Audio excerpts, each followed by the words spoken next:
प्रामाणिक आणि कर्तव्यनिष्ठ अधिकारी म्हणून तुकाराम मुंढेंचे सर्वत्र कौतुक केले जाते, पण त्यांच्यावर आता आरोप केले जात आहेत। त्यांनी त्यांच्या सरकारी निवासस्थानी रेनोव्हेशनसाठी तब्बल 65 ते 70 लाख रुपये खर्च केल्याचे आरोप आहेत।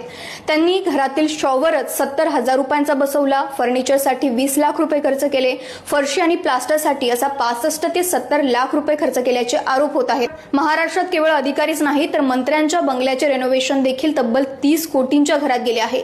उपमुख्यमंत्री एकनाथ शिंदे नागपूरमध्ये हिवाळी अधिवेशनासाठी येणार म्हणून तिथल्या देवगिरी बंगल्याच्या रेनोव्हेशनसाठी तब्बल 1,08,00,000 रुपये खर्च करण्यात आला। तसेच राज्याच्या मुख्यमंत्र्यांचे शासकीय निवासस्थान वर्षा येथे डबल बेड मॅट्रेस, सोफ्यासाठी 20 लाख रुपये, किचनसाठी 20 लाख रुपये असा 40 लाख रुपये खर्च करण्यात आल्याचा आरोप झाला होता। महागाईच्या काळात 40 ते 50 लाख रुपयात चांगले घर उभारले जाऊ शकते, पण मंत्री महोदयांच्या आणि अधिकाऱ्यांच्या निवासस्थानाचा खर्च पाहता राज्यावर असलेल्या कर्जाचा बोजा आणि शेतकऱ्यांवर आलेल्या संकटाचा प्रशासनाला विसर पडलेला दिसतोय। तुम्हाला काय वाटतं?